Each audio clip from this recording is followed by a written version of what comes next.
Everything you were told about rejections was a recycled lie.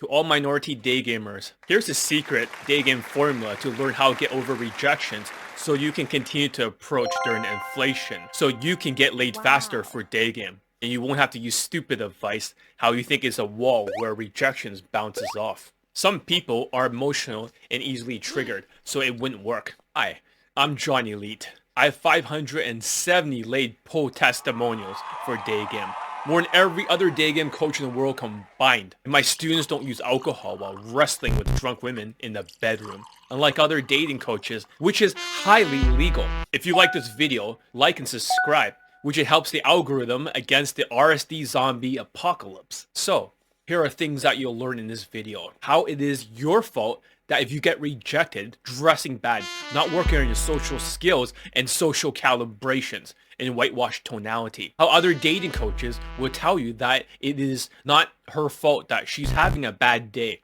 While if you leveled up first, then the rejections doesn't matter. Because my students can get laid in 1 to 6 approaches. They should focus on leveling up first, not the rejections. Why do you need to use a growth mindset, not a fixed mindset, which is related to grit. Since the G stands for growth mindset, why those with a fixed mindset is going to get butthurt over rejections. Why you need to treat the 30-day challenge of Elite 30 or Kaizen like Brazilian Jiu-Jitsu. How you may get tapped out, but if you level up your skills, you will defend and eventually tap her out. This is all metaphorically speaking, of course. Why this is better than trying to win without skills like the RSD zombies. Drop what you're doing and watch this entire day game advice video about rejections right now. Here's the truth when it comes to day game. First challenge is, yes, is entirely your fault, so don't blame her. Blame yourself for not fixing the 20 out of 35 chart. Other dating coaches will lie to you and tells you that it isn't your fault that she's having a bad day. Or give DHV stories and sexualize it and texting flowchart nonsense. Where their students, when they do get laid, it's always, once in a blue moon, it's always a tall white guy.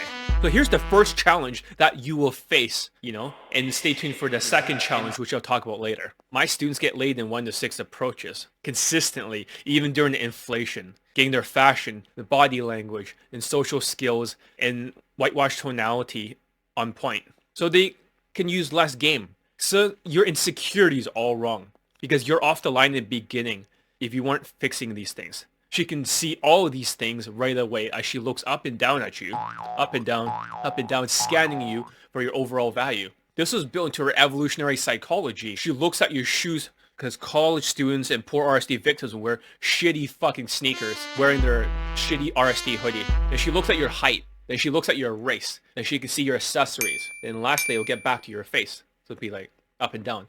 This will tie into the next challenge, so stay tuned for that. Elite 30 will get things right for you, for your indicators of social skills and social calibrations. Same with my program Kaizen. I mean, if a 52-year-old student can bang a 21-year-old, 25 and 21, all in 1 approaches, 3 times in a row during the second time training Kaizen for Daygame, I'm pretty sure I know what the fuck I'm talking about. Other students did the same thing, like this Asian student who got 5 lays in a row, all in 1 to 6 approaches, consistently, trained in the 3 months to proficiency program. But challenge number 2, don't take it personally due to your narcissistic personality traits, your high ego and low self-esteem. When you stick around, I'm going to go into the solution for your day game problems dealing with rejections later on. You get so triggered, so you start blaming yourself. Like I said, don't blame yourself. Change your 20 out of 35. Your insecurities are not accurate, but delusional. There might be many categories that you need to change, not just one thing. Everyone has an insecurity. However, your insecurities may be inaccurate. But what if there's an equation for dating? Imagine there's an algorithm, like an equation like E equals MC squared. This would debunk your insecurity. Looks is out of 10, including the height. Money is out of 5. Money is not everything. Money is only a small percentage. Status. This is your ethnicity. Of course, there's a hierarchy. In my belief, that's out of 10. You have a good lifestyle, you travel, you have a high status job that can raise your status on top of whatever your standing is. Social skills, social calibrations, emotional control, and tactics. Working on all these categories, if you can get above a 20 out of 35 number, you'll find intimacy. Second of all, when you're learning Kaizen in the 3MP bundle or Elite 30, You have to do the 30-day challenge. Best way to think about this is like Brazilian Jiu-Jitsu. First, you lose every single match. So she's gonna beat the shit out of you, tapping you out every single time. But you should be focused on the skills that you need to level up first for the 30-day challenge for that day. It is like building a skill, even accepting that you're gonna get rejected. But you shouldn't see it as rejection yet, but level up your skills first. Around day 12 to day 15, a lot of the students automatically gets laid. After you finish the 30-day challenge, you can call it rejections if you leveled up. But that is rare since most automatically gets laid by doing the 30-day challenge. It's only harder because of the Maslow chart of human needs during this inflation. You can't focus because of your psychological needs are not being met. The problem with the RSD zombies is they're so egotistical with high ego and low self-esteem. They never focus on the Brazilian jiu-jitsu-like skills of Elite 30. Instead, they're always engaged or trying to win this autistic gamey shit, doing push-pulls, DHV stories, romantic flirts in this Brazilian jiu-jitsu match. I'd rather you rebuild your neural pathways one step at a time, so that way she cannot tap you out when you build your skills up. Then when you tap her out, metaphorically speaking of course, around day 12 or day 15, getting that lay. One of my students got laid in 1 to 6 approaches, 15 lays, with white girls, 5 white girls, 2 actresses, and 1 is his girlfriend. But when he says, oh, I yelled at you, John, he's like, John, you yelled at me. He got angry. And I said, there's no such thing as state crashes. I say have a 0 state, not a plus 100 or minus 100 state crash, but right at 0, like a Zen state. The social calibrations will take over and you drill it down with the Elite 30-day challenge. But the RSD challenge never even passed day 2 of their 30-day challenge due to their ADHD, their zombie behavior. So next part, I'm going to give you a solution. Stick around. Stick around. So level up. So instead of using New Delhi Grape Game, where you pull her home and wrestle with drunk women, like other dating coaches call it game. When it's Stockholm Syndrome, when she submits and she sides with the captors, Andrew Late style.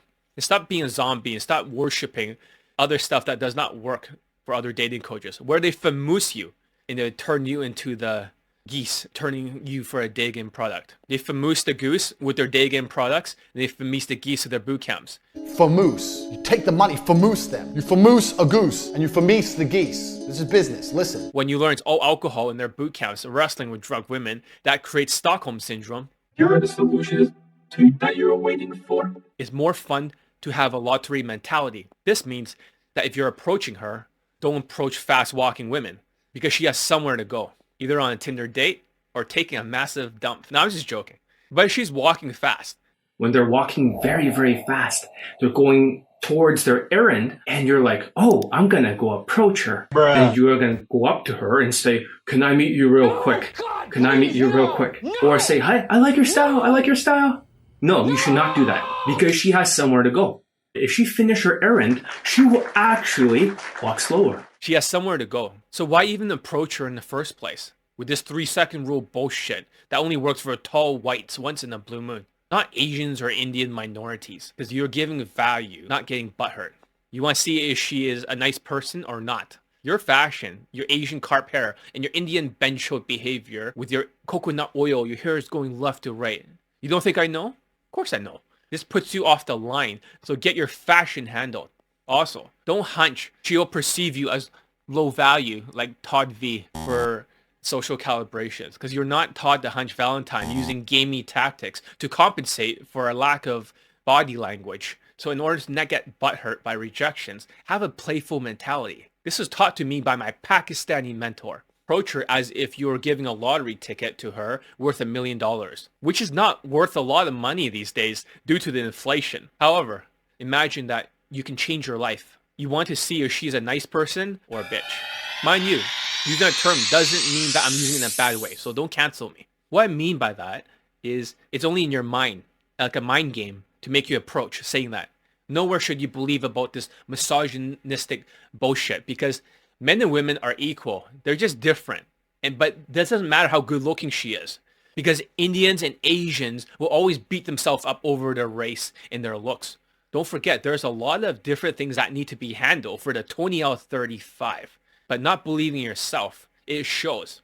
It affects your body language and tonality which lowers your points for your emotional category. The next thing is to have a growth mindset. People have a fixed mindset, not a growth mindset, will take it super hard. This is actually part of the problem because growth mindset is the first piece. Those who beat themselves up always has a fixed mindset, according to this chart. You need to have this growth mindset to level up your 30-day challenge for your Brazilian Jiu-Jitsu. Otherwise, you are stuck.